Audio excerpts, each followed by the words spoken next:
0148, we're hearing very strange sounds out of the farmers' barnyard animals. They're very, very active, making an awful lot of noise. Yes, and a pigmentation. You just saw a light where? Wait, guys, slow down. Where? Right in this position here, straight ahead, in between the tree. There it is again. Watch, straight ahead off my flashlight there, sir. There it is. Hey, I see it too. What is it? We don't know, sir. So, can I get some of it? Yeah, it's a strange, small red light. Looks to be out maybe a quarter to half mile, maybe further out. I'm going to switch off it. The light is gone now. It was approximately 120 degrees from the site. Is it back again? Yes, sir. Oh, that's the flashlight set. Let's move out to the edge of the clearing so we can get a better look at it. See if you can get the star scope on it. The light's still there, and all the barnyard animals have gotten quiet now. Yeah, we're heading about 110 to 120 degrees from the site out through to the clearing now. Still getting a reading on the meter. About 2 clicks. Meter's jumped 3 to 4 clicks, getting stronger. About 4 feet off the ground, about 110 degrees, getting a reading of about 4 clicks. Yes, sir. Yeah, but Excuse me. No, it's dying. no, it's not. I think it's something other than the ground. I think it's something variable here. Tree right over. We just frightened the first night bird we've seen. We're about 150 or 200 yards from the site. Everything else is just deathly calm. There's no doubt about it. There's some type of strange flashing red light ahead. It's yellow. I saw a yellow tinge in it too. Weird. It appears to be maybe moving a little bit this way. It's brighter than it has been. Yellow. It's coming this way. It is definitely coming this way. Pieces of it are shooting off. There is no doubt about it. This is weird. Welcome back to the Infinite Rabbit Hole. I am Jeremy. I am your host. Tonight, we're going to finish up our report on the Rendlesham Forest UFO incident. Jake, Jeff are joining me today. How are you guys doing? Doing pretty good, bud. How you doing? Doing all right. I'm doing pretty good too, man. You'd think, I don't know, this last episode that we did, listening to your report on it, man. If they wanted to make a fake incident, I think that adding these crazy, difficult to pronounce names is part of the process. Like I'm hearing you read them out. I'm like, man, I'd be stuttering like you wouldn't believe. I practiced them. Yeah, I believe it. I did. Yeah, it sucks. I know I fucked up a couple times, but yeah, whatever. So today we don't have Dave, but we're going to send a copy of the recording over to him and get his reaction to it and plaster it on the back of the episode for you so you can hear his reaction to the conclusion of the Rendlesham Forest UFO incident. Before we get started, just want to remind everybody, please take a second to rate and review our show and check out our website, infiniterabbithole.com. Check out all the pages we have there. Check out the little bios on the people who put their hard work into the show at the bottom of the homepage. And if you're feeling frisky, go ahead and check out our merch shop. Tabs right at the top there. Get yourself a t-shirt, sticker, represent the Infinite Rabbit Hole, and at the same time, support the show. Mm-hmm. But do we have anything that we need to put out before we jump right in, or are we just going to go? Just let's ride. Regulators. Yep, let's do it. Regulators. All right.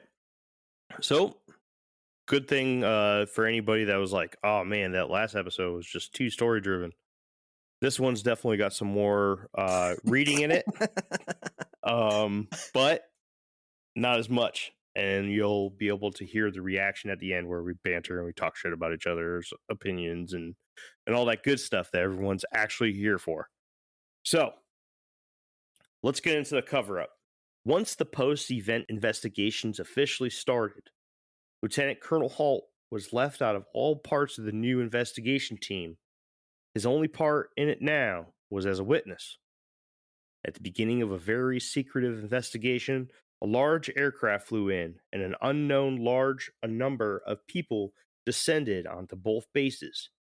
It is unclear as to how many people arrived and who they were exactly, but it is theorized that Commander-in-Chief, US Airforce's Europe, and 4-star General Charles Gabriel was among them.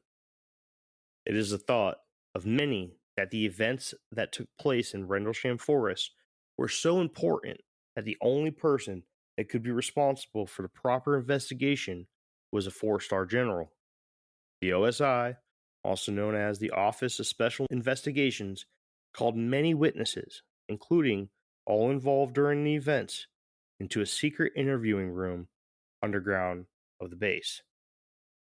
But strange enough, only 5 records are available to the public. Those records come from interviews with these individuals in order of highest rank to lowest: Lieutenant Fred Buran, Master Sergeant J.D. Chandler, Staff Sergeant Jim Penniston, Airman First Class John Burroughs, and Airman Ed Cabensack. I am not going to read each one of these, as most of the statements say very similar things. Instead, I have highlighted any information in the individual reports that I thought were unique or important.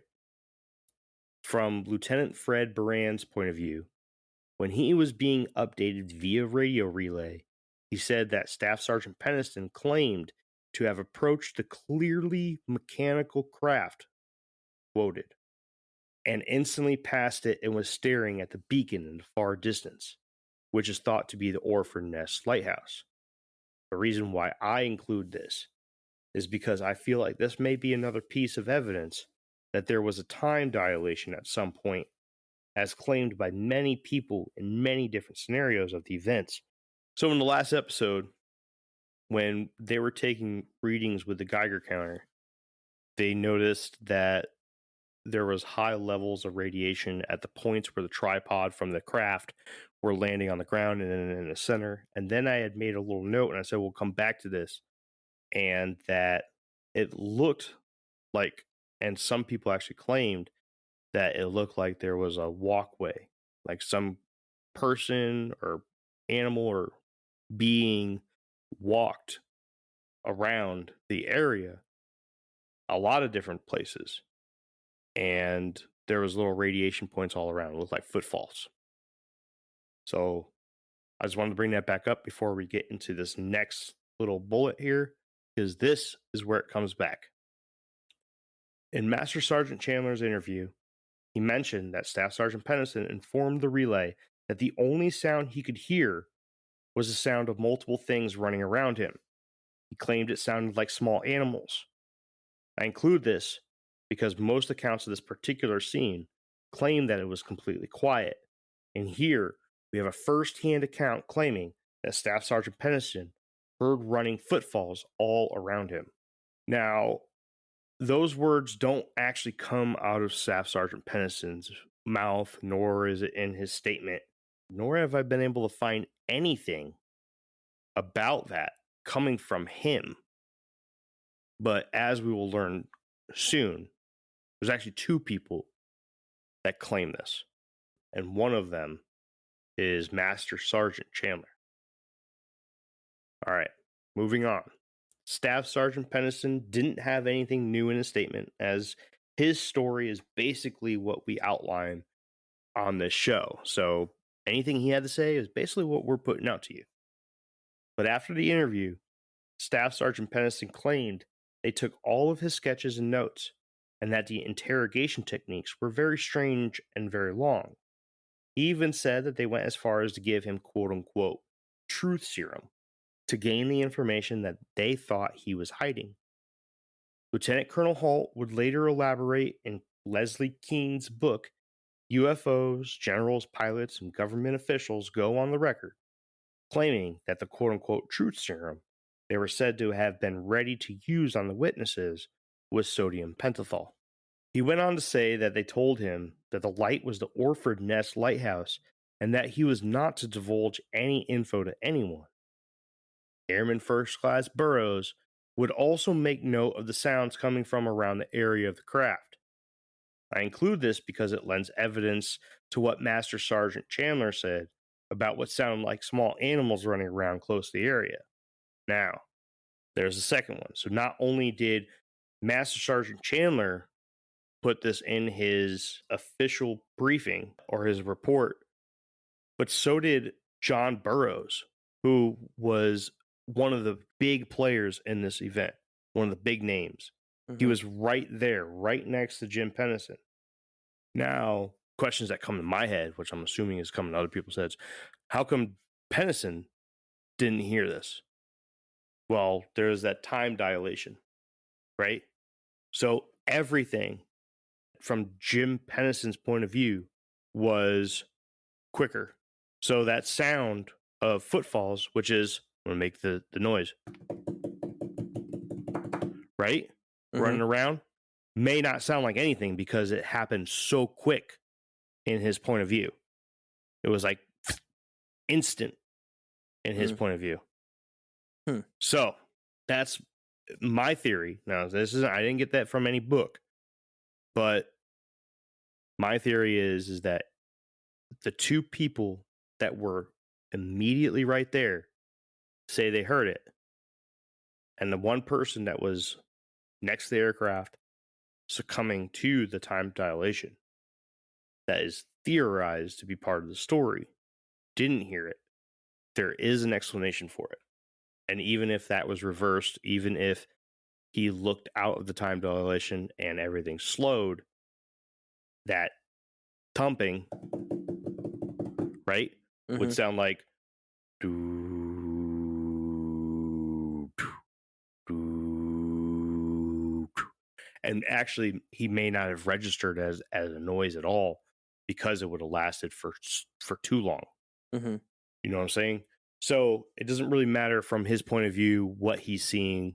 He may not have registered noise, period, because you don't know necessarily how much time dilation affects noise.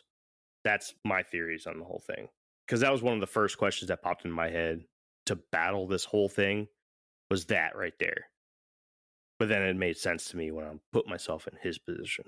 And then we get to Airman Cabansag. Claims that the written statement that is available under his name is rewritten. Claim that they rewrote it for him and forced him to sign it. In this quote-unquote statement, he claims that the lights were eventually found to be nothing but the Orford Ness Lighthouse and the fully lighted farmhouse just outside of the forest. Now, although there is no official documentation, Sergeant Bastinza also went through a very rough interrogation and kept quiet about the entire subject until years later. When he finally came forward with a story, he said that the OSI attempted over and over again to get him to change his story. They also wanted him to say that it was the Orford Ness Lighthouse and not a UFO. He was even told that he better change his story because bullets are cheap. After hearing that, he conceded and said he thought it was the lighthouse.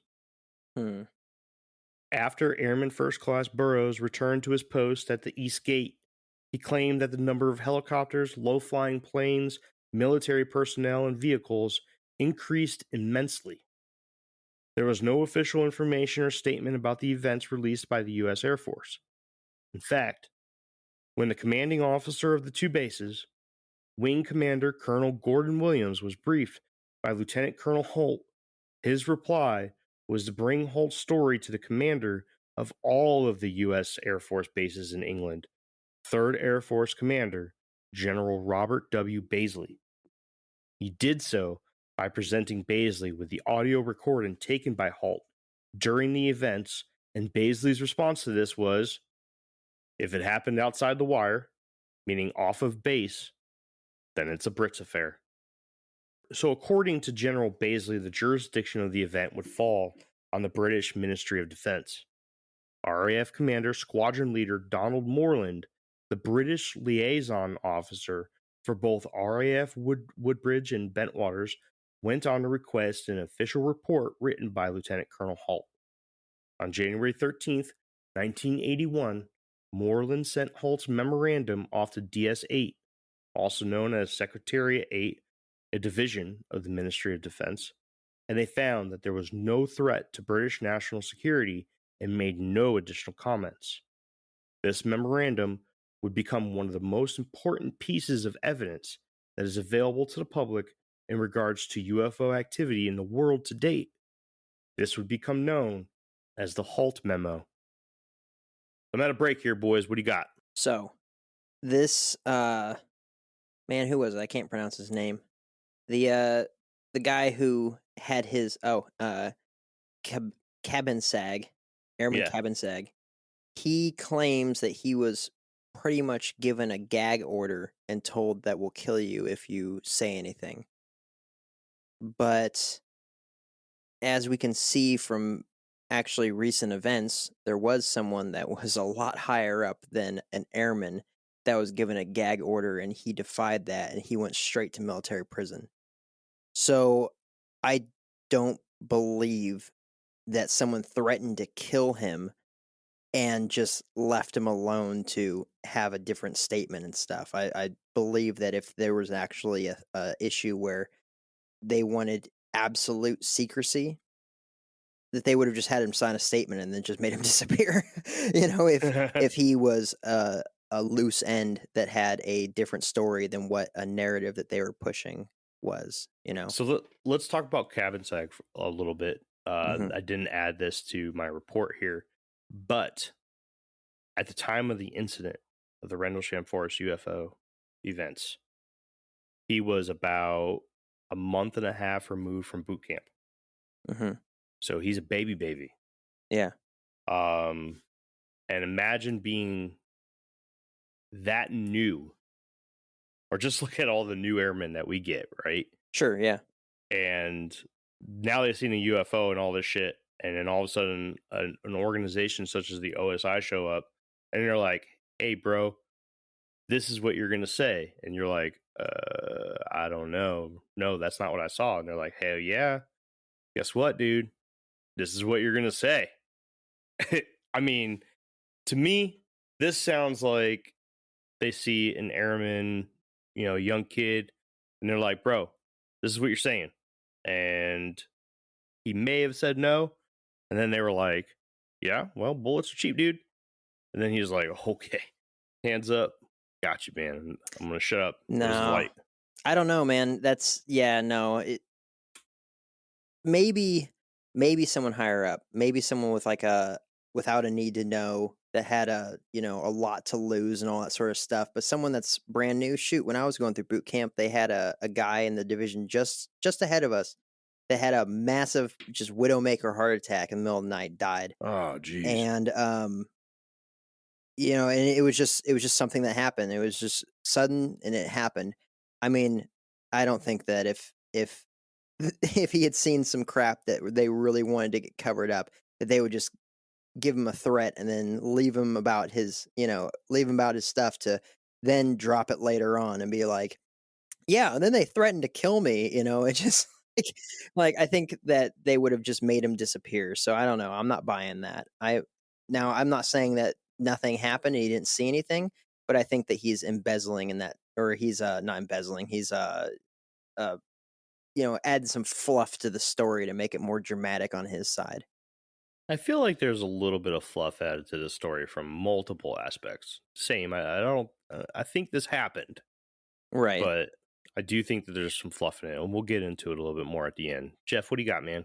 So going back to, can't think of everybody's names. I'm losing track of who's who at this point, honestly. But Oh, I know. There's a lot of names, dude. My bad. no, it's cool. And I'm not my bad. I'm I not didn't write the story, but I'm not pulling a Jake. I'm not like reading the notes along with you, so I'm not, But look. So we've already got an instance where the higher ups are trying to convince these guys to change their stories.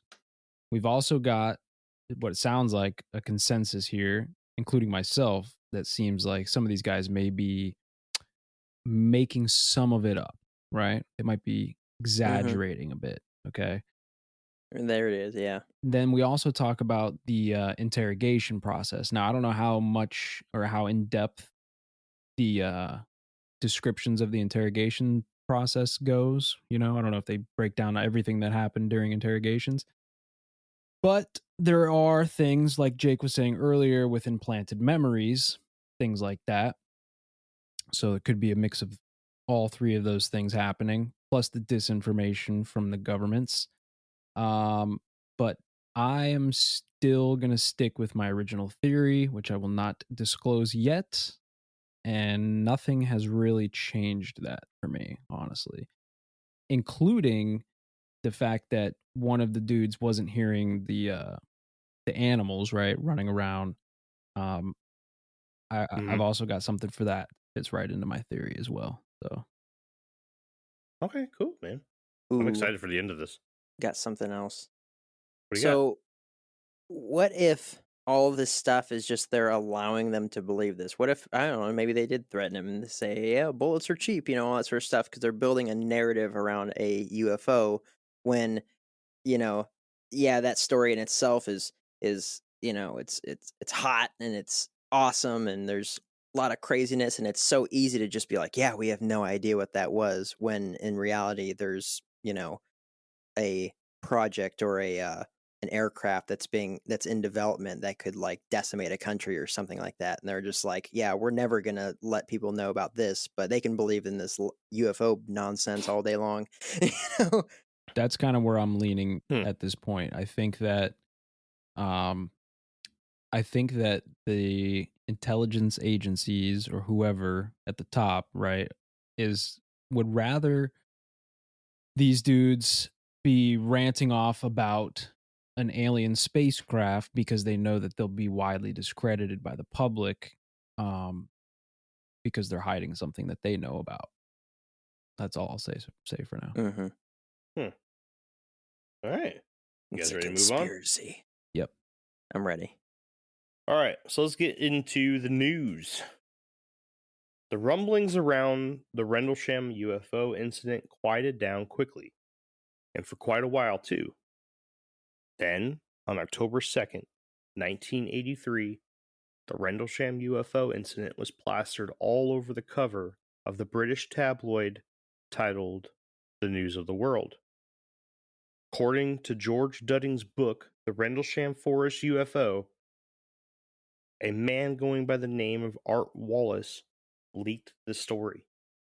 It was later found that his name was really Larry Warren, and he was a security police officer for the US Airforce and was stationed at RAF Bentwaters Woodbridge as an airman first class during the events. He even claimed that he was a part of the team on the second night and that he personally witnessed alien beings. Nobody that was officially documented as being there that night admits to him being a part of the investigation team. In fact, they denied him ever being there. Later on, it was found that Warren was paid £12,000 for the story. Soon after, a group known as CAUSE, an acronym standing for Citizens Against UFO Secrecy, submitted a Freedom of Information Act request to the US Air Force for information regarding that night. In June of 1983, they received a copy of Lieutenant Colonel Holt's memo that was once written to the Ministry of Defense as the only piece of evidence given up from that FOIA request. Military personnel were not the only ones to see the UFOs during the events. Many civilians living or driving through the area also witnessed events, and here are a few examples I found of civilian encounters that happened during the same time frame. A man by the name of Gary Collins was driving on a road through Rendlesham Forest when he noticed a black triangular craft with lights of various colors and what seemed to be a liquid falling off of it, flying very quickly and taking off from the area very quickly once it got close to him. The next day, the road was blocked off by U.S. military personnel. When he approached the barrier, a man told him that there was a plane crash in the forest, and the roads going through the area were closed to anybody but local traffic. Gary Harris was another man who lived in Rendlesham Forest and told of his experience seeing lights in and above the forest on the very early hours of the 26th. 45 minutes after he witnessed the lights, the forest was teeming with military personnel. Several days later, Gary came across a forestry agent who explained that they were removing a number of trees due to radiation. Last but not least, Wayne Burgess was 12 years old on December 26th in Ipswich, roughly 12 miles from RAF Woodbridge. He and his family witnessed strange moving lights in the sky that night. Now, let's get into an alternate story. Larry Warren, the guy who was the airman first class who leaked the story to the tabloids, tells a different story about what happened during the night of the second event. Airman First Class Warren claims that he was guarding the East Gate that night when a military truck pulled up with 4 men, 2 of which being Lieutenant England and Sergeant Bastinza. Lieutenant England told Warren to hop in and come with. They drove to the area of the base to gather more portable floodlights to replace the ones that were not working properly. They then drove back to the East Gate with the new floodlights and headed south after leaving the base. They began to follow another truck until they arrived at a large field, where they met up with Squadron Commander Major Malcolm Zickler. All of the men walked through a narrow section of the forest and into the field. In the field, Warren describes seeing a farmer's house at the far side of the field, helicopters flying around, and a lot of military personnel.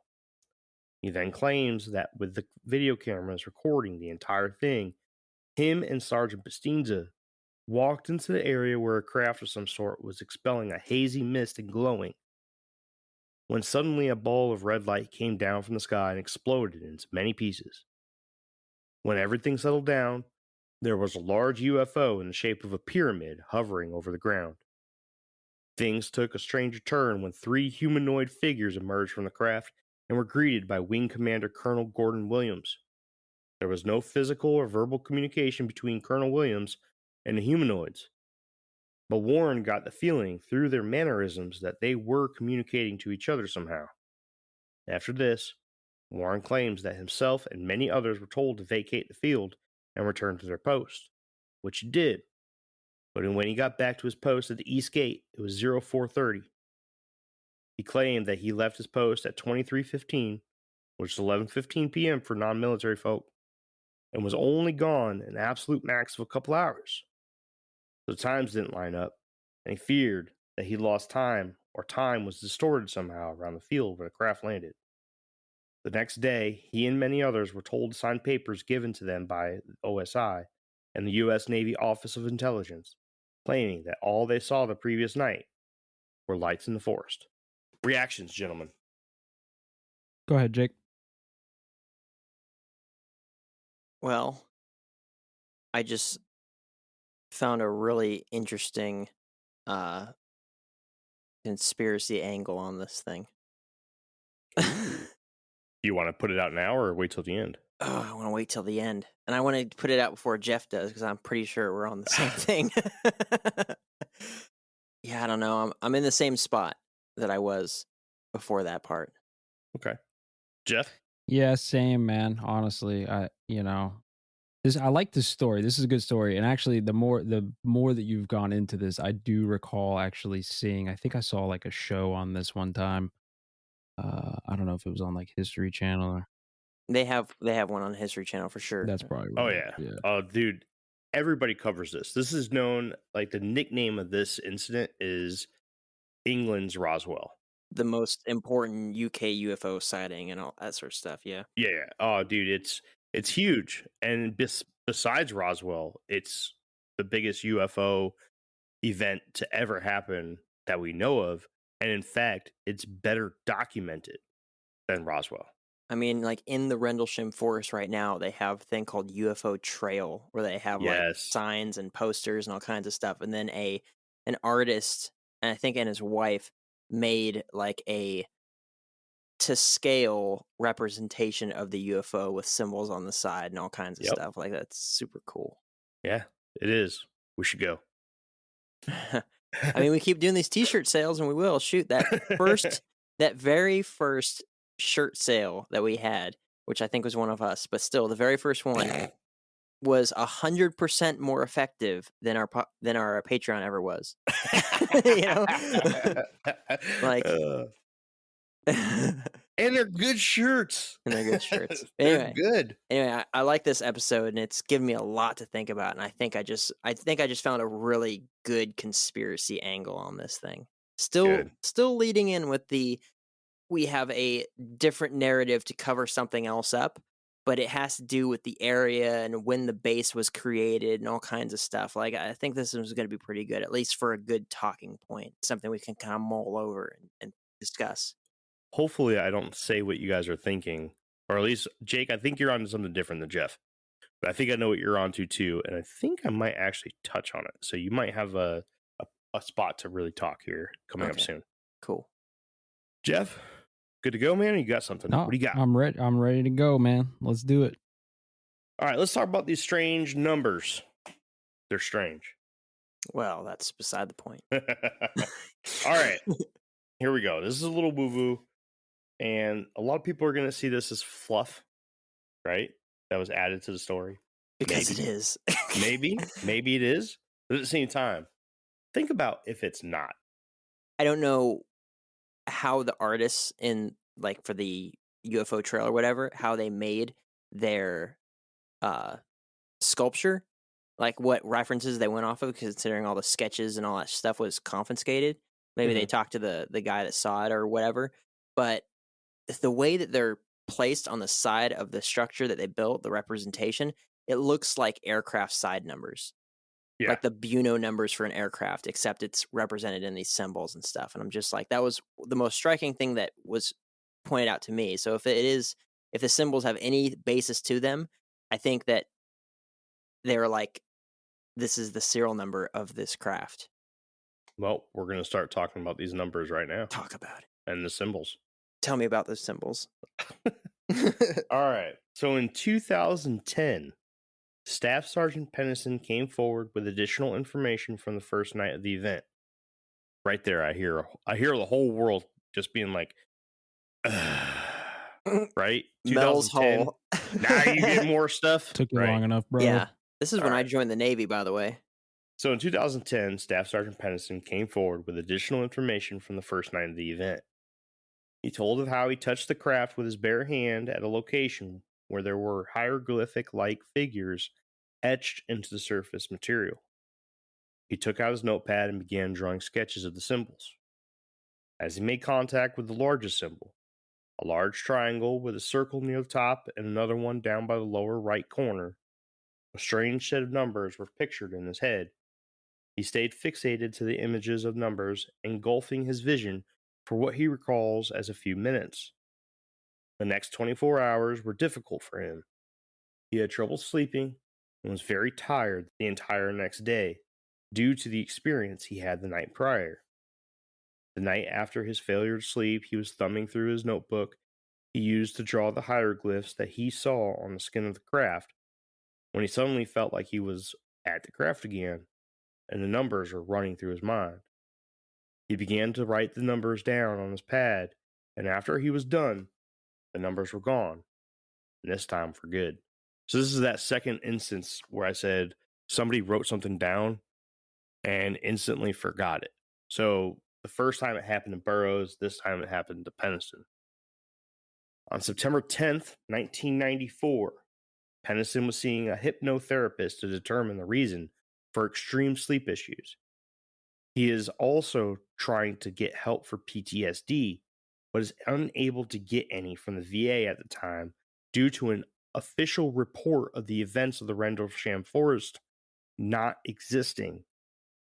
During his second hypnosis event with the hypnotherapist, he says something strange, and it's very well documented in his transcripts with the therapist for the world to see. He says, and quote, "Yes, it was repairing itself. All they wanted was a place to stay while it repaired itself." Following shortly with another response to a statement he made while under hypnosis about the government interrogation agents. Quote, "They asked me if I ever had any other encounters with them, binary, and them, the time travelers. I haven't. They are discussing it between themselves. The situation. They've got a problem." In 2010, he showed these numbers to Linda Moulton Howe, filmmaker and journalist, Kim Sheeran, co-executive producer of History Channel's Ancient Aliens, and a few others who recognized the numbers as binary code.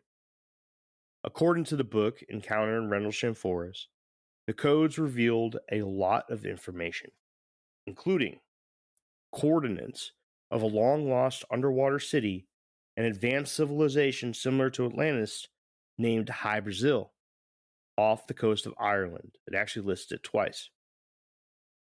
Before the first set of numbers quoted exploration of humanity and the number 666-8100. After the second set, the words origin year and the numbers 8100 followed the coordinates. Other coordinates of places like Caracal, Brazil, Sedona, Arizona, Pyramids of Giza, Nazca Lines in Peru, Tao Shan Wu in China, and the portal at Temple of Apollo in Greece, and other terms such as continuous for planetary advam, fourth coordinate contuit UQS CBPR before, and eyes for your eyes were also taken out of the binary code. Eyes of your eyes. So what do you guys think about that information? Eyes of your eyes. Oh, yeah, I'm sorry. Eyes of your eyes. So what do you guys think of that? I think it's a bunch of nonsense. Okay, so let me just say, if you're an ultra advanced extraterrestrial, first of all, why do you have lights on your craft? Second of all, I always say that, dude. Yes. right? Okay. He does. Yeah. Second of all, why do these things always land or like make contact at like military bases or somewhere in like some secret location? Like why don't they just show up like at freaking Disney World or somewhere where the general public can see these things? I don't know.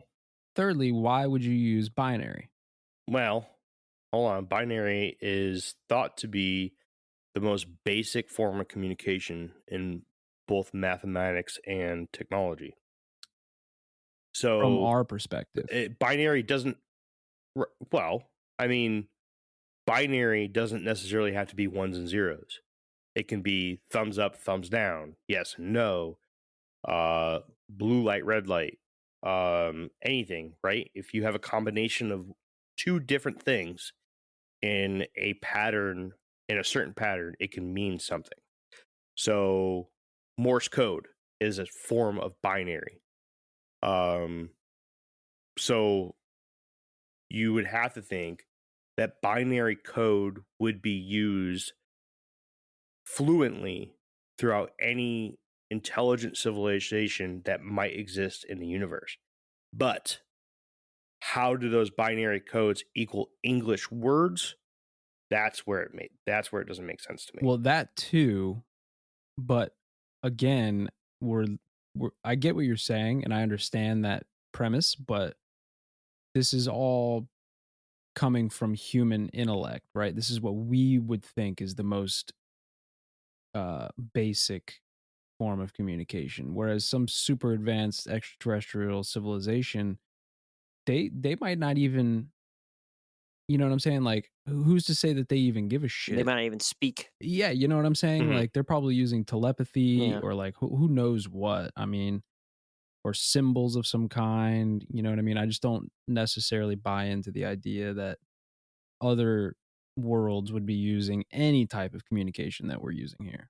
Also, that he showed the numbers to Linda Howe and Kim Sheeran, both of them from the History Channel's Ancient Aliens. Right. Yeah. And yeah, already yeah. having an agenda that the Yeah. pyramids and everything are built by aliens. They somehow say, oh, they're coordinates to all these places where there's pyramids and stuff. Like, I think that's complete crap. Like, they're just winging it for, I don't know, views on their show. Like, Yeah. that seems more likely to me that they're just like, oh gosh, they listed out all the coordinates for the pyramids and you can't possibly, fact check us on this because we're the only ones that understand this code that happens to be on this one-of-a-kind spaceship.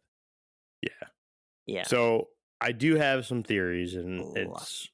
we'll talk about it at the end. I've never ever wanted to get to the end of one of my reports more than I wanted to get to the end of this because I really just want to talk, man. I really do. But we have a little bit more to go. You guys ready? Ready. Yep. So let's get into the theories. I actually really like one of these. In the book, Encounter in Rendlesham Forest, authors Nick Pope, John Burroughs, and Jim Penniston outline a handful of theories for different aspects of the story. Some of these are probably on everyone's mind when they hear of these events, and some of them are a little on the woo-woo side. So let's go over them real quick, and let's see what our cast thinks of them as well. First one, drugs and alcohol. Mm-hmm. This was battled by the authors as being unreasonable. They make a good argument that if it was an issue with drugs and or alcohol, that it would have had to have been a really bad problem, as over 100 people claim to have seen something between those two nights, and one of them would have had to have been Lieutenant Colonel Holt. They include that even Lord Hill Norton, the United Kingdom's former chief of the defense staff, made his statement, quote, either large numbers of people were hallucinating or lying, and for an American Air Force nuclear base, this is extremely dangerous.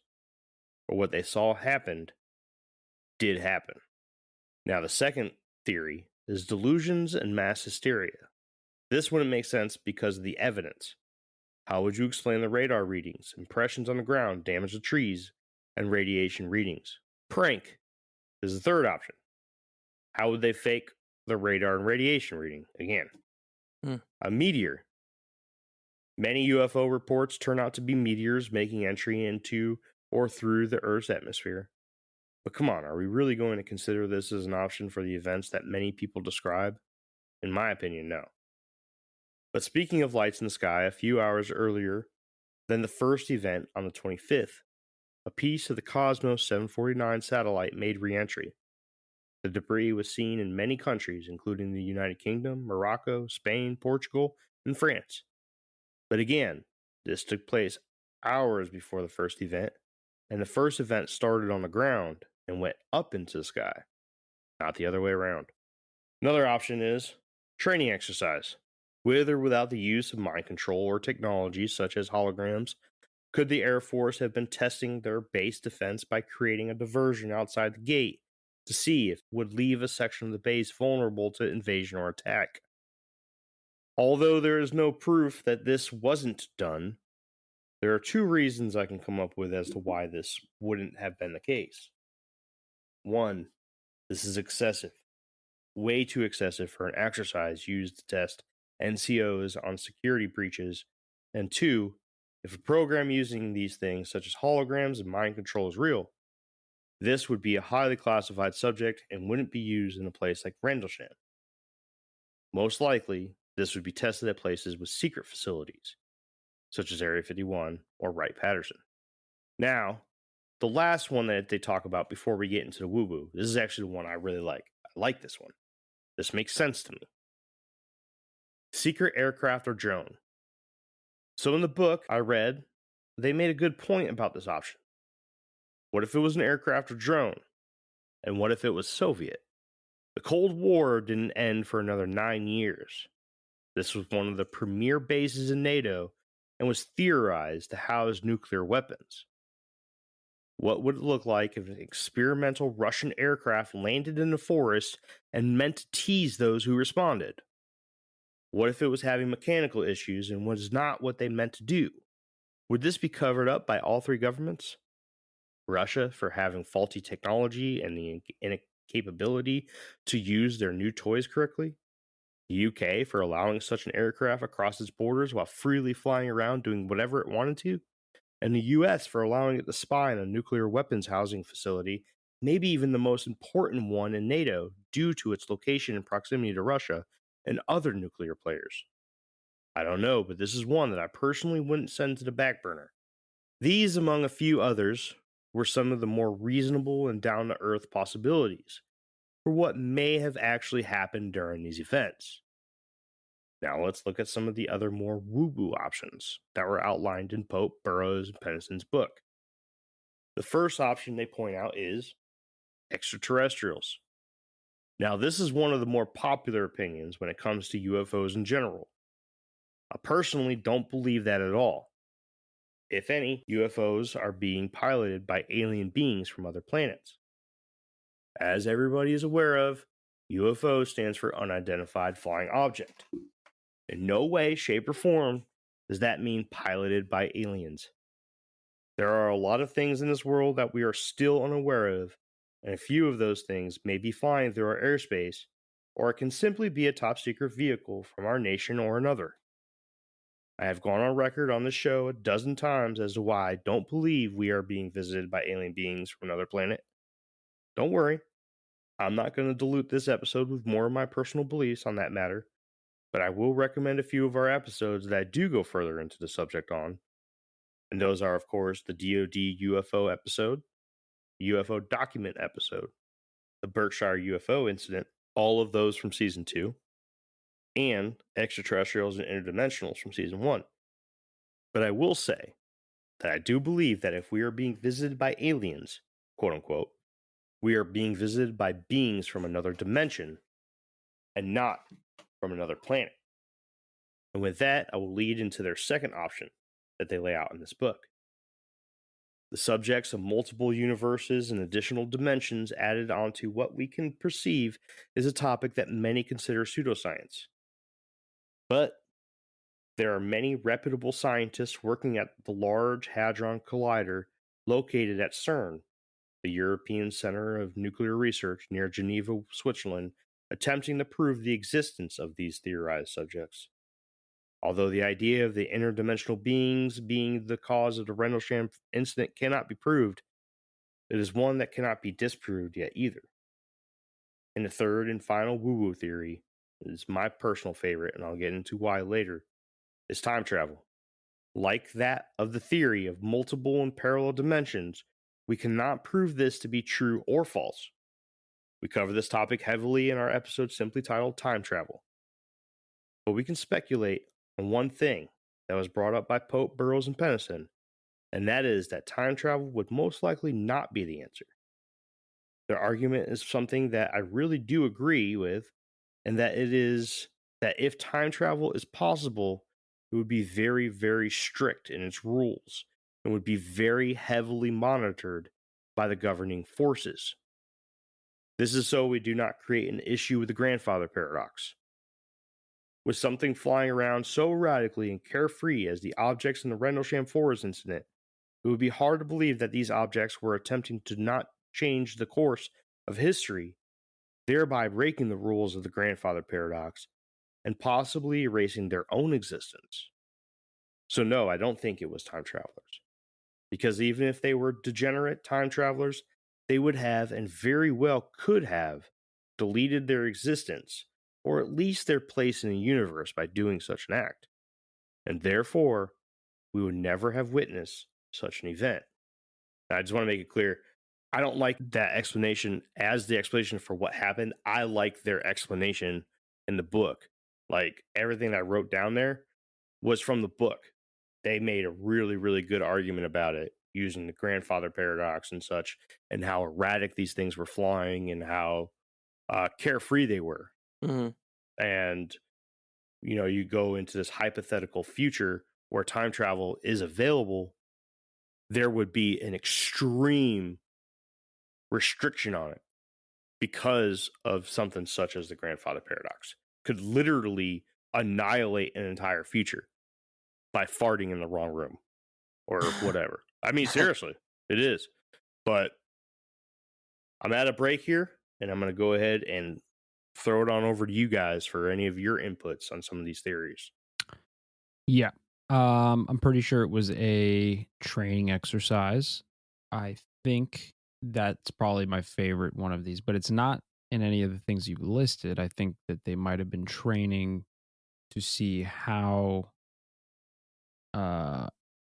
these soldiers would react to some of the secret tech that they're playing with, like the mind control and the holograms. And the first thing they do is try to tell everybody. Yep.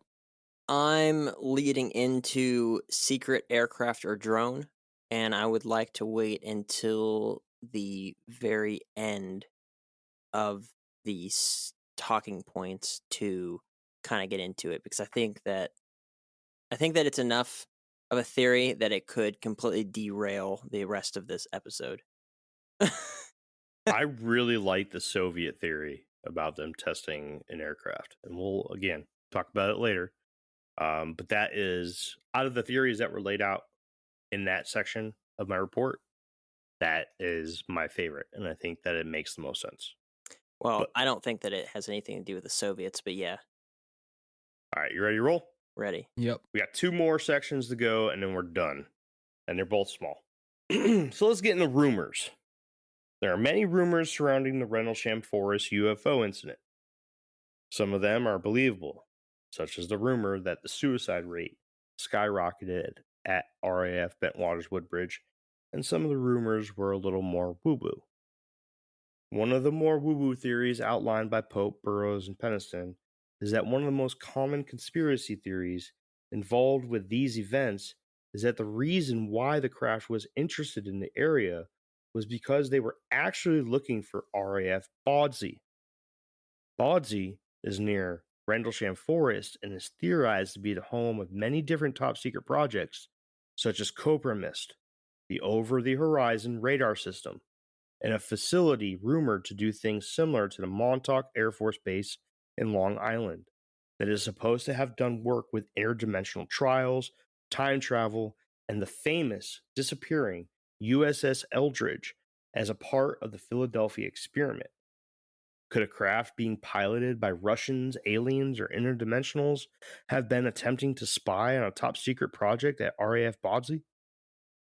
Another real interesting set of rumors that were highlighted by Pope, Burroughs, and Penniston is one that the HMS Norfolk was anchored just off the coast near the lighthouse, and its crew was ordered to stay under deck on the 27th of December in 1980. And 2, that a handful of local prisons and jails and juvenile detention centers were put on alert for a possible sudden evacuation order for the same night. This would have been very interesting additions to the story. The HMS Norfolk was a British cruiser-type ship with 16 different cannons and guns. This would have been positioned in cases of defense of the country. But apparently, according to the MOD, the Norfolk was stationed at Portsmouth at the time. But the prisons were a different story. There are conflicting reports of what is true and what isn't when it comes to the evacuation orders given to the detention centers. Some credible sources state that the order was given to allow for others who were evacuated from an unknown location to be housed at the detention centers in response to an unknown national emergency. And of course, the Ministry of Defense says there are no records of this order ever being given. So what do you guys think about those rumors? I like the Philadelphia experiment rumor. I don't think it has any weight to it, but I'm a fan of that story, so just hearing the Philadelphia experiment like gets my blood flowing a little bit, you know what I mean? Yeah, rumors. All right. So let's jump into different stories. Now, this is the last section we have, okay? Mm-hmm. Now, it is important to understand that just like most cases that we deal with here on Infinite Rabbit Hole, there are many different variations to the stories told by different people. Here are a few of them that I came across. At the very beginning of the episode, I outlined an event where an unknown craft was making its way around the area and was being tracked by many different radars, and there was an aircraft deployed to intercept the craft. One such varying story outlines how this was tied to a completely different event from late October of the same year, and in no way, shape, or form had anything to do with the events in Rendlesham Forest. This would be significant, because this would take away one major piece of evidence in this case, that being that this craft was tracked by radar, of course. The fact that both the US Airforce and the Ministry of Defense have records of this event and actively investigated it with interest. Many different eyewitnesses with stories similar enough to be describing the same event, the military's many attempts to falsify statements and cover up events, and by adding radar evidence, this makes a solid case. Without radar evidence, it's still solid, it's not as good. And the last thing I'm going to say, Another different story to highlight is how the organization known as Cause first obtained the famed Halt memo before they themselves released the story to the tabloid. Larry Warren, the man who we initially described as the whistleblower that introduced the story to the British tabloid, was actually someone working with Cause to obtain the Halt memo with the power of the British Freedom Information Act, which was established in 2000. Hence the reason why the story didn't hit tabloids until way after the events in 1980, which I think it actually hit in 2003. So 3 years after the British Freedom of Information Act was actually established and given the rights to the people to request this kind of information. So that's it. I know there wasn't a lot there. I just thought it would be nice to add some alternate stories. I wouldn't hold a candle to any of these, really. Just wanted to put it out there because, people that are listening to the show may go and do some research and be like, oh, he didn't say this. Well, I did. It's just at the end. It's an alternate story. Not a lot of people talk about it, but this is something that pops up. Jeff, you want to go first, or you want me to go first? Go ahead, bud. About to blow a hole in this. Ladies thing. first. Okay. So, Aww. this Gentlemen. airfield, right? Yep. I scrolled back further into the notes to verify that what my thought was accurate, and that was that this airbase was made during World War II or towards the end of World War II. Yes. Right? Here we have a airbase used by Allied forces in World War II. Obviously, it wasn't disbanded afterwards because, we very rarely disband an airbase. Or it becomes a NATO base or whatever, and we all share it. We might have a couple squadrons, they have a couple squadrons, whatever, right? I don't know off the top of my head if there's any fact in this at all, but we know what Hitler was doing partially during World War II was he was trying to make the most advanced weapons in the world. And he was, among other things, really big into the occult and, trying to access secret information. And he was doing stuff with what is it, Nazi artifacts they're trying to collect from all sorts of religious artifacts and stuff. They were doing a lot of weird stuff, right? But one of the things they were doing was they had a whole mess of scientists that were developing things like Werner von Braun with the V2 rocket program, which was the world's first ballistic guided missile, right? And it's theorized that had we not won the war and with Operation Paperclip took all those scientists, that they would have been the first ones to the moon because their rocket program was so dang advanced. But on top of what we did with Operation Paperclip, where we took all these Nazi scientists, these, really, really intelligent people, that unfortunately a lot of them were pretty terrible people, the UK also took a number of them. And I don't know if there's any factual validity to this, but there's a lot of weaponry that they were working on, like a gun that was, traveling by rail. It was the largest cannon in the world. And also a thing called the Nazi bell. Yeah. And that's the first thing I thought of was the Nazi Glock. bell. Because the Nazi bell is a couple different theories on it, whether it was a type of gravity defying UFO or it was a time travel device or something like this. So let's just say, for the sake of conversation, post presentation for this episode, that what if, because these scientists that they took weren't just a bunch of biologists, right? They weren't just a bunch of doctors and stuff. They were people that knew about nuclear fusion. There were people that knew about space, and they were mathematicians. They were really, really, really, really intelligent people, right? And it helped us to develop all types of different weaponry and got us to the moon.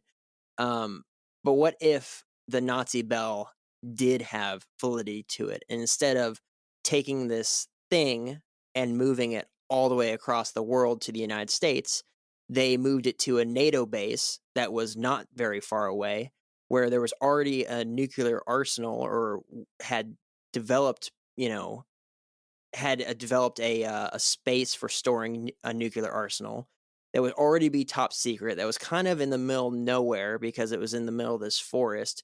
And that's where they decided to work on a top secret project, which was the development of a UFO or something, some sort of aircraft that would defy gravity.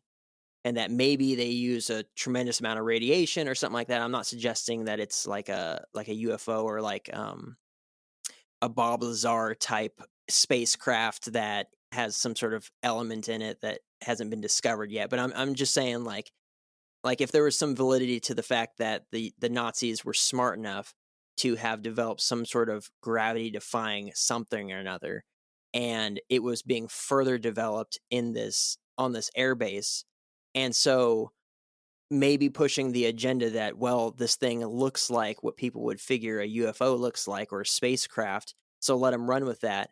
Because like Jeff was saying, a lot of people would downplay that. A lot of people would say, well, I don't believe that. And a lot of people like me would never hear about it until it's brought up for an episode idea. But there is some validity to it because maybe it's pretty much exactly what they said it was, the way it was shaped, maybe the designs on it, whatever it was. But they are like, well, instead of having this giant bell shape, we can just do a short, stumpy triangle type thing.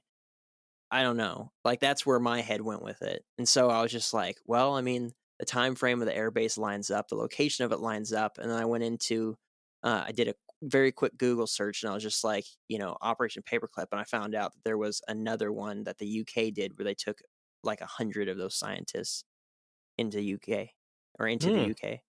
So that's my theory. So that's Nice my quick theory research. of this. Yeah.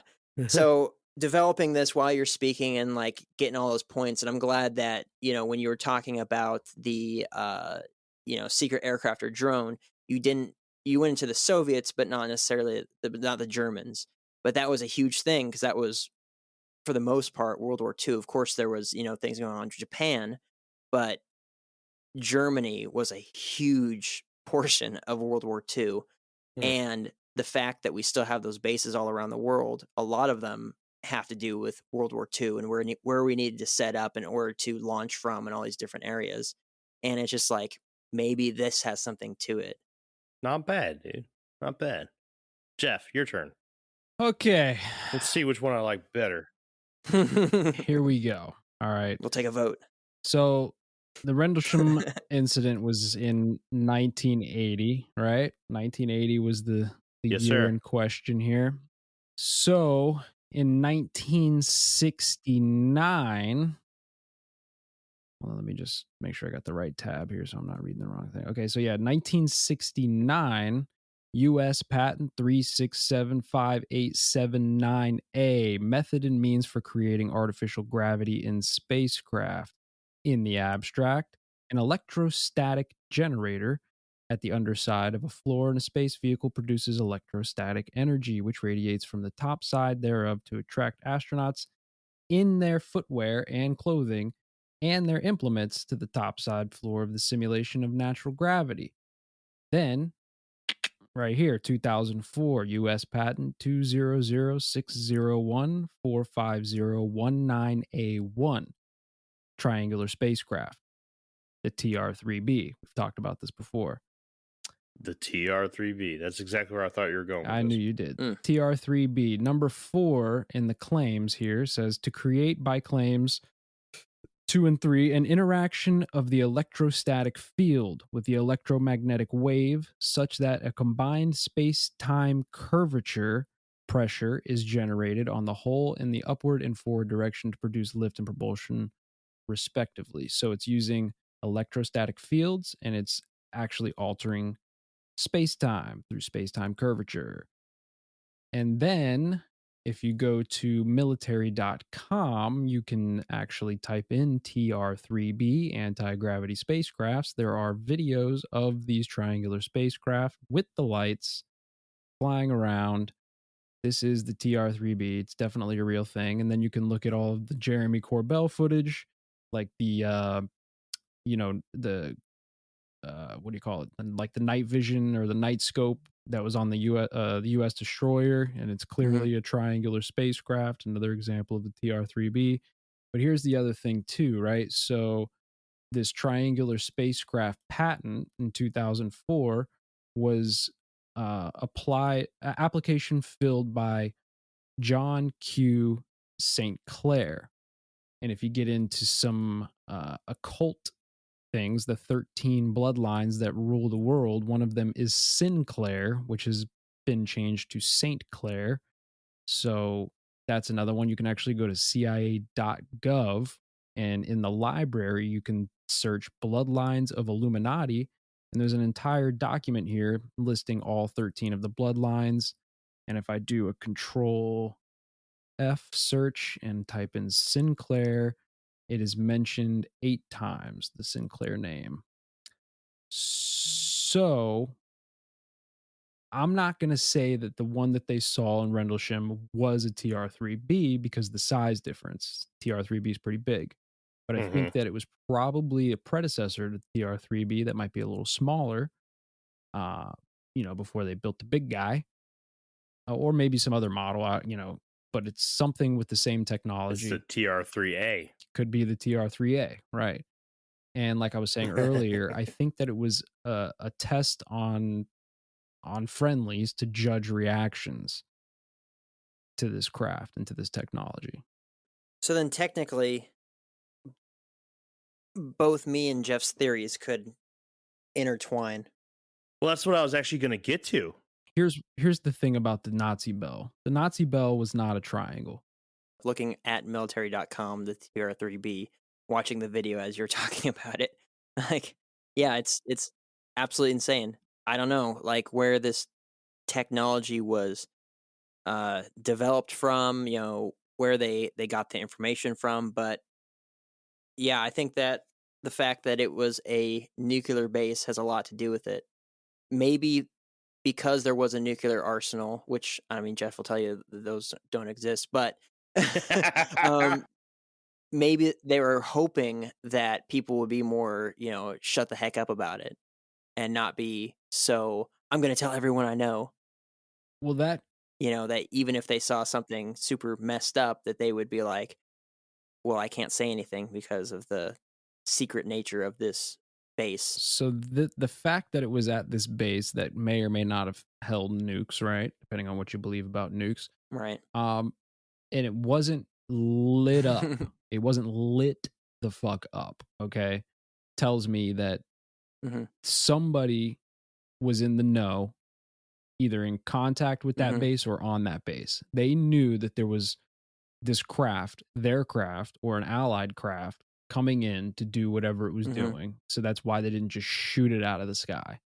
Okay. And it's not like it's not like the famous case in LA where they actually were firing anti-aircraft at an object. I didn't hear we're going to do that. Yeah, we're going to do that one day. Right. So I can't wait. There was nobody shooting at this thing. You would think that if it was some unknown craft, they would be lighting it up. You know what I'm saying? Somebody knew. Somebody knew it was there, and they knew it was friendly, and they ordered a stand down on some level, and then they were testing the reactions of all the other people in this story. I hate to create an echo chamber. I really do. I do. But at the same time, you guys added more fuel to my fire, right? So I came into this episode. Of course, I love Jeff. I just love him. Jeff, I'm going to talk you up here for just a minute again, as I do every fucking episode, right? So Jeff does this thing. He does a thing, right? Where he goes and he says something that's crazy. And you're like, okay, dude, nuclear bombs don't exist. He backs it up with patents. And then he backs it up with all this shit. And then you're like, fuck, dude. Now I got to go and I have to research something that I thought I would never have to look into because I thought it was just a normal part of fucking life. And now, I have to sit here and prove that the English language is actually a fucking language, or something crazy, dude. And it's just like, damn it, Jeff, you fucking suck. But this is why he's in the infinite rabbit hole, and I love having him here because he does shit like this. Oh, one more And thing. he does shit like the TR-3B. Yep. One more thing. Go Interdimensionals. ahead. Interdimensionals don't need a spacecraft to travel interdimensionally. You can travel interdimensionally without a craft. So I don't think it's that either. What if the interdimensionals are robots and that's what they look like? The robots are triangular spacecraft. Why not? All right, now who's the crazy one? They're just a big brain. Could have been a drone. But anyways, we're past that. It doesn't exist anymore now that these patents have been exposed. Jake, the Nazi Bell thing was really interesting because you could tie it into the TR-3B, right? Right. The reason why is because, well, you had the Nazi Bell, and then you had Project Paperclip, and then you had a time frame where they were either reverse engineering the technology used, quote unquote, in the Nazi Bell, and it honestly looks like it's the Nazi Bell repackaged, is what it looks like, and that's what I'm kind of getting to. Is that the TR-3B may be a sophisticated, advanced version of what they were able to get from the Nazis in the Nazi Bell. That's how I can connect those two theories together. I think both of your theories are very awesome. Very, very interesting. Jeff, of course, you came with fucking patents and stuff, and it's just like, well, I can't argue any of it. Jake, awesome job bringing in the history. Really, really love that. I personally thought that the Russian drone was actually a very interesting idea. And of course, yeah, you're right. The area, the time frame, and everything. World War II. Okay, I could see it. The time frame, though, during the Cold War, right? You're in the heat of the Cold War. Is this something that they would do in the heat of the Cold War? That's the only thing that I can come up with. Would they test? No, because if it was a Russian drone, they would have got lit up. Right. Well, not just that, but would they be testing their security in the heat of the Cold War when all this really important shit is going on in the world? That's my only concern, right? But what really makes sense is the location. And that was like the one thing that I was like not okay with when it came to the idea of testing their personnel, when it came to their reaction to technology. But it makes sense. If you were to do it, you're not going to go to Norfolk, right? Where it's right in the middle of Hampton Roads, Virginia. There's 4 or 5 major cities all in one corner, and they all kind of surround Norfolk and Willoughby Bay there, right? Everyone's going to see it. Too many eyes are going to see it. If you're going to do something like this, do it in the middle of the fucking woods. Yep. In the middle of Rendlesham Forest, where Farmer Tim saw an alien craft. You know what I'm saying? Yes, it's NATO controlled and nuclear arsenal and all that stuff, but I want to say that RAF Bentwaters Woodbridge is actually has one of the smaller population densities when it comes to United States Air Force bases at the time. So there was less people there than it would be at normal bases. Well, and the reason why I think that there's some validity to it being there versus, say, Area 51 or whatever, or some whatever, China Lake, right? That's in the middle of the China desert, Lake. right? Yep. It's a very small population, middle of the desert. Really, the only people that live there are people that are in the military and they live in base housing. Like that's, Yep. pretty much it. But I think that it has the validity goes into the fact that it's a NATO base, that it's an allied base. So maybe our scientists, their scientists, the captured Nazi scientists, it's a joint effort between two nations. I mean, Britain or England rather is our closest ally, like 100% hands down, right? And so it's just like, maybe because of the location of just the fact that it's in their country, but it's a allied base and it's all part of this operation and stuff. But Yeah, I don't know, man. And yeah, I like what you said there, the repackaged version of the Nazi bell, because you got to figure as technology increases, we downsize dramatically. So the first Hmm. computers that were the size of a freaking, A house, building, yeah. are now, sitting underneath my desk right now. Hmm. And that sort of, let's say the top of the Nazi bell was all, and we know working on some super old aircraft, what Hmm. really old analog technology looks like. And it's just absolutely, I mean, cables as thick as your wrist, right? And it's just like, but as technology increases, all those things get downsized because we can package it into smaller and smaller and smaller spaces, right? And Hmm. yeah, I mean, there would be no need for this massive, well, bell-shaped object if you could pack it into a triangle with a hump on the top, you Hmm. know? So I think that, I mean, that's, I don't know. So, It's just a theory. and I agree with you, Jeremy. I don't think they were testing the security aspect of this base. I think more so they were probably testing the psychological aspect of the soldiers. I personally feel that that is a very risky move. I don't put it above the government or the world government or the NATO to to do something like that. I definitely think they could.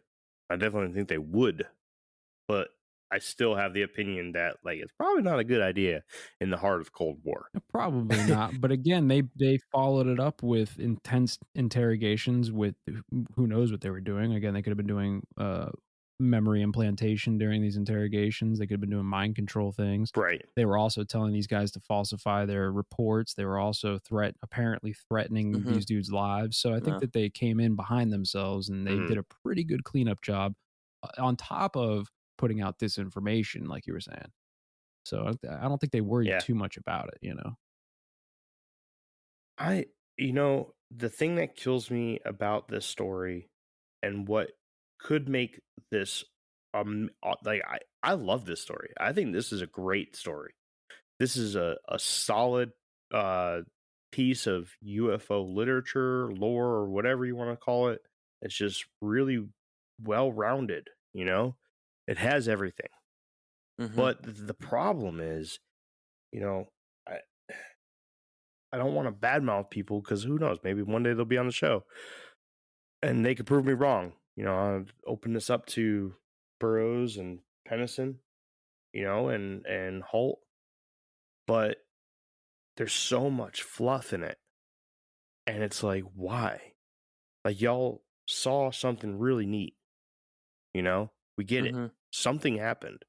But why do we have to add all this extra stuff to it? There's just so much. Like, why? Exactly like what you said, Jake, that he came forward to these people who were the producers of Ancient Aliens Yeah, of about, course they're gonna say that it had to do with the pyramids. of course, they're gonna It's literally go and be their like, job. where's all the alien shit at? Oh yeah, the Nazca lines. Oh yeah, definitely went there too. And it's Yeah. like, man, why though? Why are you gonna add all this stupid shit? You have a solid thing, and it's all fluff because they're trying to sell their story. And same thing with dude who said that he saw alien beings talking with a general and stuff. He's just trying to sell a story. I wonder when Bob Lazar first started telling his story. I don't know if you've heard his thing on Joe Rogan, but he really goes into what he did over at, I think he said it was S4, yeah, over by Area 51 and stuff. It's like it's by there, but Well, it's it just is Area like, 51. It's the map oh, okay, region. yeah. Yeah. But he, went into huge, really deep detail about what he saw there, and then the new element and all these different things, and about how his house and his office and everything keeps getting ransacked, and all of his stuff gets taken, and all this sort of stuff. But I wonder when he first started talking about this sort of stuff, if it had anything to do with aliens. I wonder if, I don't know, maybe there could have been a possible, like, give an example. I see Bigfoot, and I have this good story, but it's pretty generic. This is what happened, all this sort of stuff.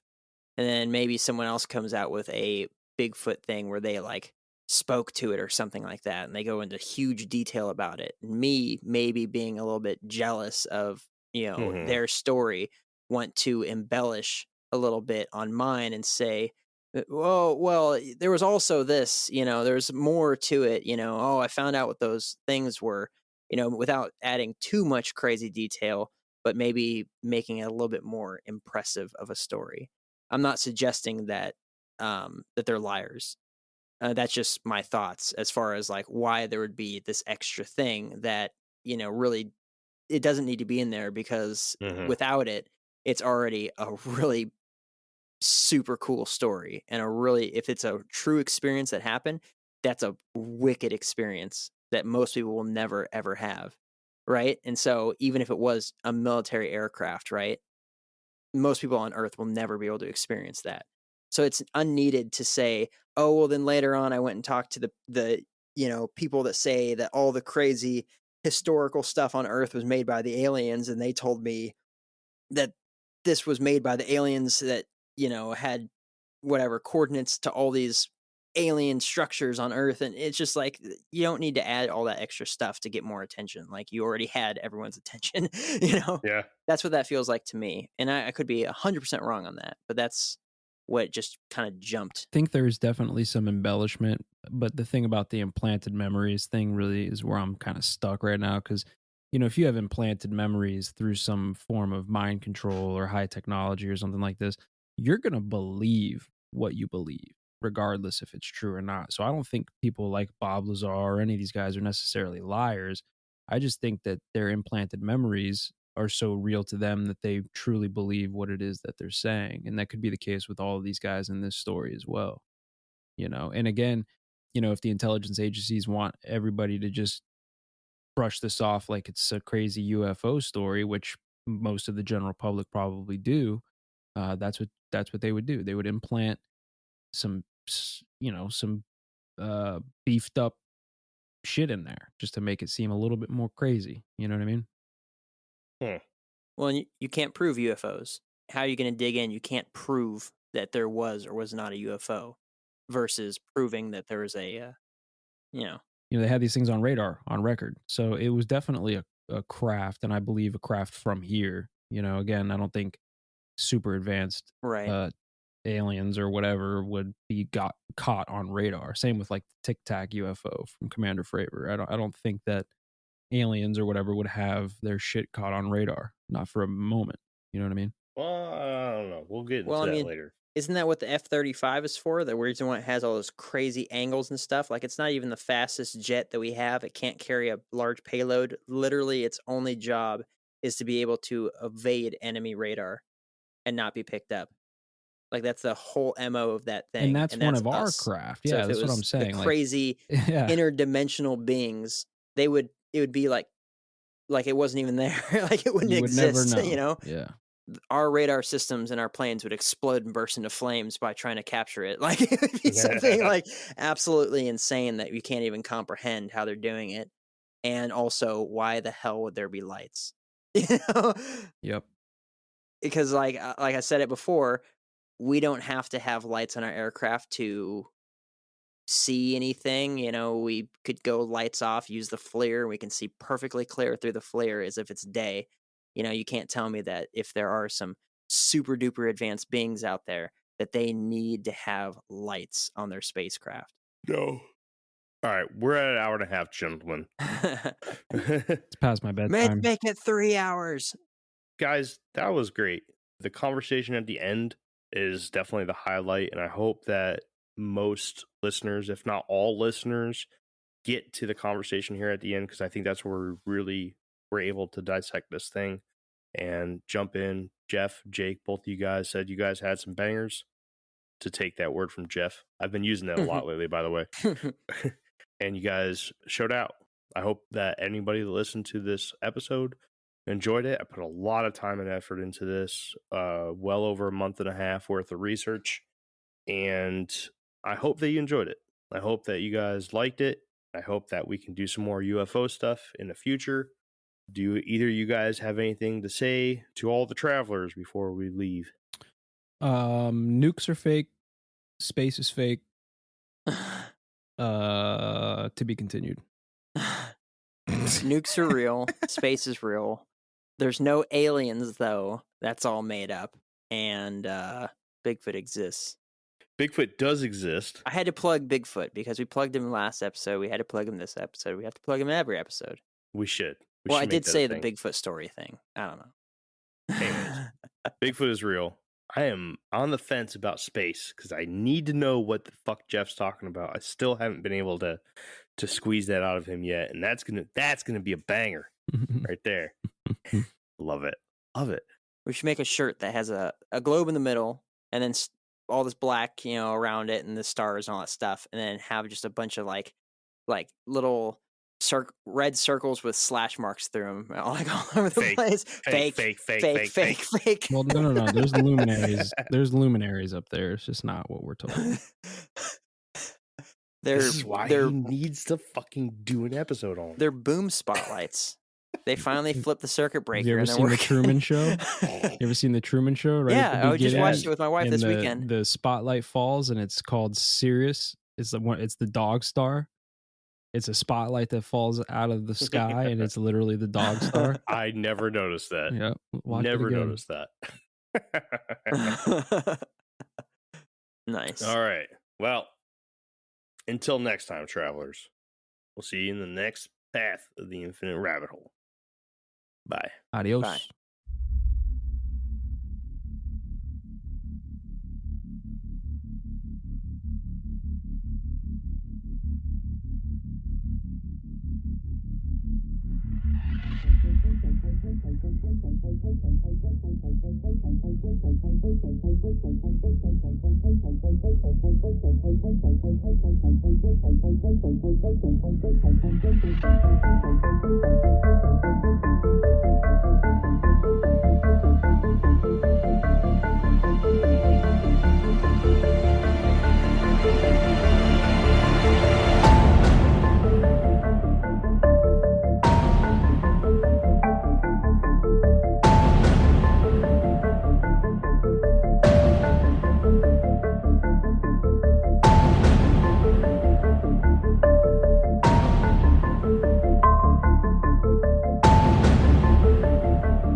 All right, and as promised, we are here, Jake and myself.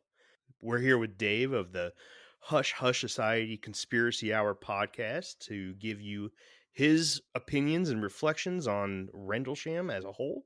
Unfortunately, he wasn't able to complete the episode 2 with us, but he's here to give us his input. So, Dave, what's going on, man?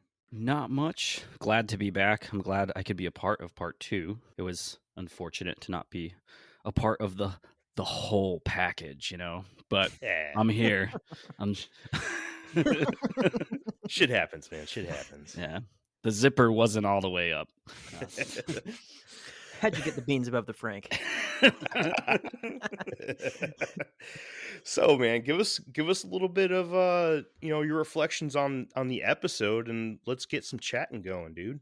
I don't think I talked too much in the first one. I think I kept saying this is a crazy story, because it is. It's a wild story. You guys unpacked a lot more in this episode when it comes to evidence of, is this real? Is this not real? Are we dealing with a secret military project? Are we dealing with time travelers? So there's a lot there. Some of my major points with it, I agree with all three of you on all the points.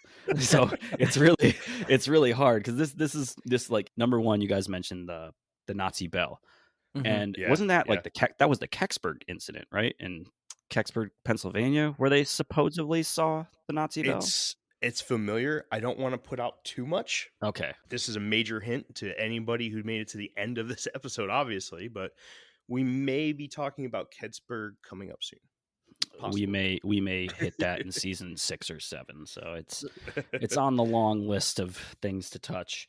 I already have the research stuff for it. Yeah, basically, the reason why I brought up the Nazi bell was because I was just thinking about the area and what was going on in that time frame. And then shortly after World War II, when we were snatching up all those Nazi scientists, and so was England, Operation Paperclip. right? And just like, Yeah. I mean, England, I think they had like 36 scientists that they ended up snatching up, and they called it something. It was another operation. It was not paperclip, but it was the same exact thing, which was we're snatching Operation up these guys, Stapler. right? Yeah, right. Operation I believe you have my stapler. Yeah, and they're just I love Office Space, and they're snatching these guys up, and I'm just like, what if all that crazy Nazi experimentation? Because clearly they had something going for them with their V2 missile project, or the rocket project, but clearly they had something going on. They had some sort of like these massive brains on these scientists. So what if it just got put somewhere that was close by, and we're going to work on it in the middle of this forest? And so I was just kind of trying to make ties in right there. But we saved all this stuff for the end because we knew Jeff was going to just blow the lid off this thing, or at least attempt to. And for the most part, it seems like he really did. He's like, oh, check out this TR3B. And, and it was funny because I was listening to episode 1 because we released it, and I listened to it at the end as a whole. And it was so funny. It was just like, so basically you're asking us if you want us to ruin, if this is going to be a short episode or a long episode, because you're going to ruin it for us. Yeah, let's save your key points at the end. Man, he started pulling out some craziness in this episode. If you listen to one of our OG declassified discussions, when I believe I was talking to Frankie in our first one, and the TR3B, not sure if I saw it or not, but I have two experiences where I've seen a triangle like directly above me. And my ex-girlfriend actually was physically ill because the anxiety of seeing this. And I'm pointing out the window oh my God, look at that. I'm stoked. Called my friend. I was like, oh, there's a triangle, literally an actual event that I clearly remember. But the size difference to what is noted with the TR3B would be different. I mean, this thing was 30 by 30 by 30. This thing was big and skinny. And the lights were on, the lights were off, and it was completely silent. And I've seen it twice in Connecticut, in the same area, within 2 miles. And it was weird. And that's something I'll take with me. It was a TR3B, maybe not. But I definitely got my attention to not look at the road while I was driving, instead of, looking straight up out my windshield or out the driver's side door. But it entirely could be. I mean, I believe Jeff said, it could have been a newer version or an older version of Nazi tech that could have formulated into this TR3B vehicle, which is real. He's reading off, patents of stuff, and it's a craft we've talked about in multiple episodes. So entirely possible. I mean, when it comes to secret aircraft and projects, you mentioned Bob Lazar, and his accounts have a little bit of validity to it, because element 115 is something that's now on the periodic table. Whether he was just super smart and knew about it and leaked it, but there's other things that Jeremy Corbell had mentioned in podcasts and his film. But a lot of stuff that he says has had a lot of validity to it, and then the harassment for ongoing in his life. So Bob Lazar's story is probably the most convincing when it comes to these types of things. But when it comes to Rendlesham Forest, I really think these guys, it's a crapshoot. You guys mentioned time travelers. Let's count that out, because interdimensional beings, like you said, would probably not have a craft. Nor would advanced beings have landing lights and guiding lights on an aircraft. So, just hold on, we just want to let you guys know that we don't hit this building right here, or this power line, Right. So that part of it, for me. Or these folks entirely encountered something that's maybe just a little bit more advanced, because the biggest thing about this whole story for me is the binary code that this guy was ripping through in his notebook. That's something that I've heard about with this story for years. And that's one of the bigger things. But like you guys had said, how do we decipher it in English? So that's what it read. And there have been other instances in the UK where we talk about in our crop circles debriefing, where binary code is put into a field. But could be a hoax because that's manufactured in the English language or the way Right. that we perceive things. So it's Right. a lot of weird things. Overall, I think I'm leaning towards this is probably some top secret thing that was seen because of all the evidence. Like you said, the stories and accounts, some of them are a little bit fluffed. Could they have actually experienced certain physical effects because of the nature of the craft that was being used? And then you mentioned some of the smoking gun stuff, which is evacuations of nearby facilities and having a cruiser sitting off by the lighthouse that's described in the accounts, where that was one of the scapegoats for it. You know, like, oh, it's just the lighthouse. But they told everybody to stay below deck. It means they don't want you to see something. Right. So Yep. for me, this probably is a top secret test that went awry. Maybe the wrong location, like you said. Mm-hmm. So for me, it's these guys definitely experienced something. But Oh yeah, for sure. whether it's otherworldly, interdimensional, it's probably human beings. I don't disagree. I just want to take you back just a little bit while I have you on here and have the opportunity to have this conversation in front of the listeners. The TR3B in Connecticut, the whole New England area, the Bridgewater Triangle, the New Hampshire Triangle. There's a lot of different places up there that people just see this triangular craft. And it's not the only place, especially here in the United States, but it is definitely a hotbed up there where people see these things. One of the most active UFO hotspots, or I guess we can not politically correct. We got to call them UAPs now. Aerial phenomena is Southwick, Massachusetts, which if people are not familiar with New England, Southwick, Massachusetts is the notch in Connecticut on the northern part of the border. Yep. And for some reason, that is like the hotbed in the whole country, like for UFO sightings. There's lots of different tic tacs and triangles. And if you listen to my Declassified Discussions episode, I believe right now it's only on our YouTube. It's going to be put on all outlets pretty soon. But it's like a couple minutes with Frankie, and I talk about like a reoccurring dream of a craft I used to see in the Fairfield County area of Connecticut when I was a little kid.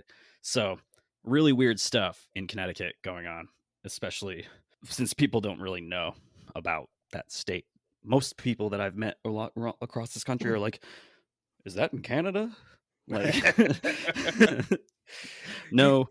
Gosh, So there's a lot in Connecticut that a lot of people, because I was born in Connecticut. I was in Connecticut all the way up until the summer between my sophomore and junior year of high school. And, a lot of people don't know, but the Navy's biggest submarine base is right there. Yeah, it's right there. Mm-hmm. And a lot of those submarines are nuclear driven or nuclear propelled. They're propelled by nuclear power. Whenever you have some sort of nuclear anything, you're going you have this phenomenon where UFOs pop up. And not just that, but you have these humongous aircraft plants like Pratt and Whitney. And I got a friend that works for Pratt and Whitney. She used to be a FA-18 mechanic out in Lancaster or something like that. Well, Sikorsky's there too, and they do all the helicopters. Like they do the 60 and the 53 that Jake and I have worked on before. I mean, there's a lot in Connecticut for them to go to.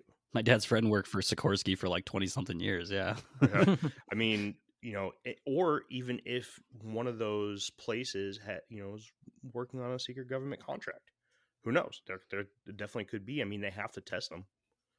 It's such a weird place, though. It's like so populated. Like maybe Arkansas or Wyoming would be a better place than friggin' Connecticut. I mean, well, I think Groton's proximity to New York City and Boston Harbor, I think, are the reason why it's right there at the edge of the eastern part of the Long Island Sound. You're pretty close to, some of the major cities in Rhode Island, but you're within, when it comes to air travel, I mean, you're within 20, 30 minutes to New York or Boston, even a half hour to DC at that, I would imagine. So, you're really not that far away. And it's not as cluttered as you think it is. There is some pretty rural areas out there in Connecticut, especially when you get up towards the Massachusetts border. But another thing to keep in the back of your mind when you're talking about these government facilities is right across from the sound there is Montauk. Yep. Yep. So, and that's a huge place full of conspiracy. Mm-hmm. Going back to Connecticut, yeah, people don't know that the northeast and northwest portions of Connecticut are pretty much, I mean, it's Nothing. rural routes. If you're driving in an ice storm, you better be paying attention because you're gonna slam into a tree. Is it 95 where it goes up straight through Springfield? No, that's 91. 91. Route Okay. 91. Yep. That's pretty much where your bulk of stuff is built. And Along the Connecticut River. Yeah. Yeah. Exactly. And if you're not along those parallels, the latitudinal parallels of the 91 and the Connecticut River, there's not a lot, especially when you're going even farther north into Massachusetts and Vermont and New Hampshire. There's nothing. Yeah, my brother lives in Absolutely nothing. southern New Hampshire, and I mean his town has probably about the same amount of people that my 10 square blocks has. Yeah. So it's where things happen, especially with the sightings that have happened in Connecticut in the recent years. There was like a school bus size object 10 years ago or so that was glowing green that fell into, I forgot the name of the lake. I don't think it's Lake Zor, but it was a lake that's in the area. All right. Well, that officially concludes our presentation of the Rendlesham Forest UFO incident. Let us know if you think that we left anything out. I think we did a pretty good job. Dave, thanks for coming back and giving us your opinions, man. I really do appreciate it. Thanks for having me. It was a good conversation. I knew that within both parts of this that it was going to end up with a solid conversation about this whole incident that involved too many people. Yeah.